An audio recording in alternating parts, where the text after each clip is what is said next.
Besides maintaining a central list of all hazardous chemicals used on your farm, as well as their associated safety data sheets, HazCom also involves the communication of these hazards to your employees at the point of use and storage. That's why HazCom also has requirements about product labels, so employees can make sure they're safely using and storing these chemicals each and every time, not to mention make sure that they grab the right chemical in the first place. If you're looking at pesticide labels, make note that the EPA has different label requirements regarding hazard communication compared to MIOSHA.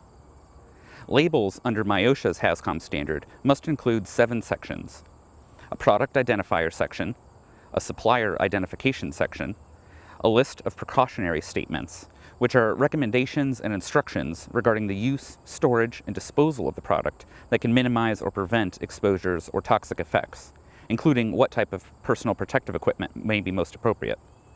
A hazard pictogram, one or several symbols communicating the type of hazard the chemical poses.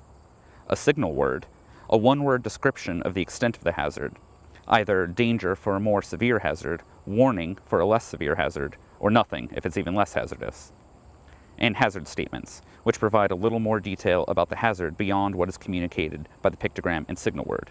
It may also include other supplemental information. To return to those pictograms, there are 9 of them included in HazCom. 4 of them pertain to health hazards.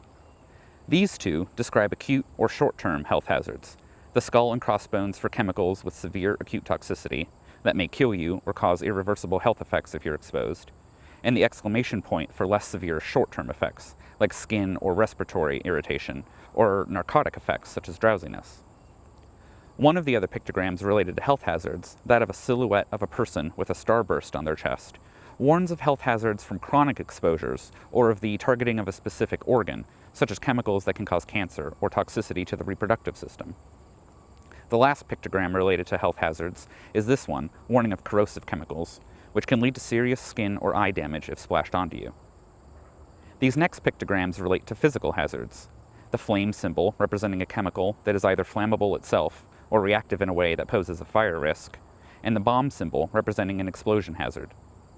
The O, with flames over it, warns of an oxidizer chemical, which can also increase the risk of a fire. The same corrosive warning symbol we saw before can also signify that a chemical is corrosive to metals. The picture of a gas tank communicates that there are gases under pressure. The last pictogram, that of a dead fish and a tree, symbolizes an environmental hazard. HazCom standards require the manufacturer or vendor to supply all chemical containers with labels, so, as with safety data sheets, you should already have many of these.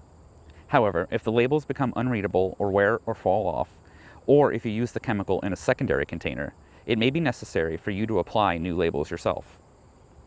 Also, here the HazCom standards can differ slightly, in that the Environmental Protection Agency's Worker Protection Standard has slightly different labels for use on some pesticides, which will specifically mention which respirator type is required to be worn while handling or applying the pesticide. Remember, although an EPA pesticide label has pictograms, the pictograms are different from the 9 pictograms just described, and there are 3 signal words: danger, warning, and caution. The Department of Transportation also has a different labeling scheme for the transport of hazardous chemicals, so when you receive your products, they may have more than one set of words or symbols on them, as can be seen here. If you have any questions regarding the interpretation or application of these labels, or regarding any other part of HazCom label requirements, please contact Michigan State University Extension, who will be happy to help. Click on any of the above links to learn more about the other components of a HazCom plan.